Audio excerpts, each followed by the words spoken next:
आज आप जानिए कि विधि का विधान क्या होता है। विधि का विधान होता है जब बच्चा जन्म लेता है तो वह माता आकर के उसका नसीब लिखती है और उसके नसीब में लिख देती है कि इसकी जीवन काल में ये कुछ होगा और वो होके रहता है। उसको कहते हैं विधि का विधान। जैसे कि किसी राजा के बच्चा होने वाला था। मैं बात कलयुग की नहीं कर रहा, मैं बात सतयुग की कर रहा हूँ। सतयुग में अगर भगवान भी किसी के घर आता था तो पहले इजाज़त लेता था कि मैं आपके घर आ रहा हूँ। तो वह माता राजा के घर आई क्योंकि उसके पुत्र होने वाला था और उसके राजा के गेट के ऊपर उसका चौकीदार खड़ा था। वह माता ने पूछा कि मैं अंदर जा सकती हूँ क्या? तो वो कहता आप अंदर तो जा सकते हो, किस कारण से जा रहे हो ये मेरे को बताओ। वह माता ने कहा कि राजा के आज पुत्र होगा। रात का समय था। राजा के आज पुत्र होगा और उसकी जीवनी मेरे को लिख के आनी है। बोले वो क्या होता है? कि उसको कहते हैं विधि का विधान। जो मैं लिख देती हूँ वो होके रहता है, उसको कहते हैं विधि का विधान। और वो काम मेरे को आज करके आना है। तो वो चौकीदार कहता है कि एक शर्त के ऊपर जाने दूंगा मैं अंदर आपको, कि आप जो लिखोगे उसकी जीवनी में वो मेरे को वापस आती दफ़ा बता के जाओगे। वे माता कहती है कि फिर आप क्या कर लोगे? बोले हम कुछ करें या नहीं करें इससे आपको नहीं मतलब, मैं आपको इजाज़त दे रहा हूँ तो आप मेरे को बताओगे वापस जाती दफ़ा कि मैंने ये लिखा है, ताकि मैं राजा को बता सकूँ भाई आपके बच्चे के जो है जीवन काल के विषय में वे माता ने ये लिखा है, विधि का विधान ये है। वे माता ने कह दिया ठीक है मैं बता दूंगा, लेकिन आप कुछ नहीं कर पाओगे। बोले ठीक है। वे माता अंदर चली गई और जा कर के उस बच्चे के जन्म से पहले उसने उसका नसीब लिख दिया। और फिर जब वापस आई तो बोली भाई मैं जा रही हूँ।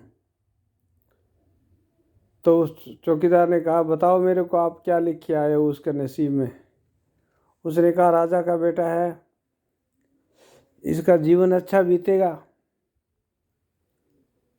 सब कुछ साधन संपन्न होगा और राजा मरने के बाद ये भी राजा ही बनेगा।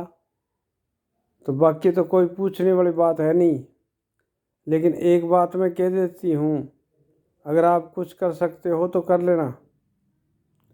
इसकी जब शादी होगी, फेरे चल रहे होंगे, उस टाइम इसको शेर खा जाएगा। वो चौकीदार बड़ी जोर से हंसा।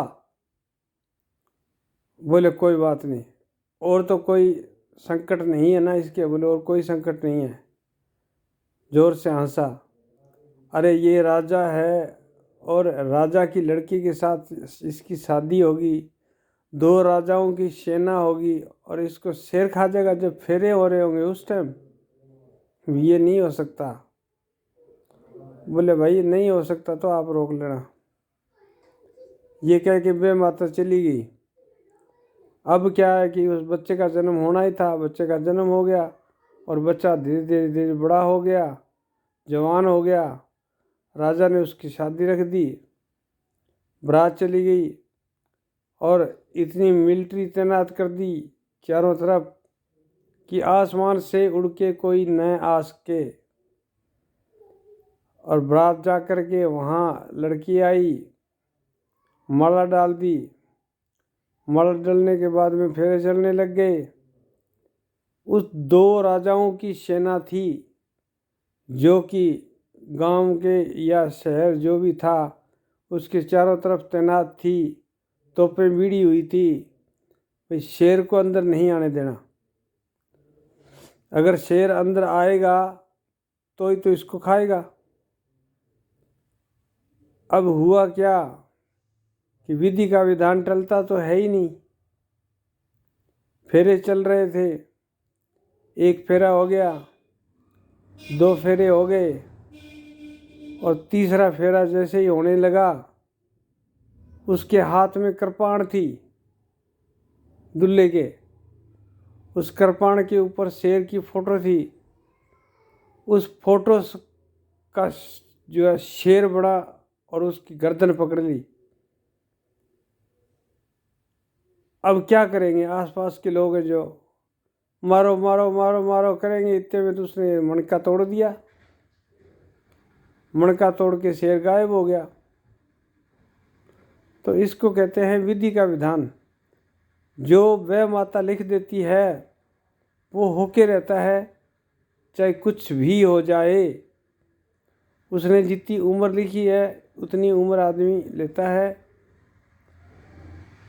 अगर बचना है तो कुएं में गिरा हुआ ही बच जाता है, और मरना है तो कोई छोटा मोटा बहाना लगता है, आदमी ख़त्म हो जाता है।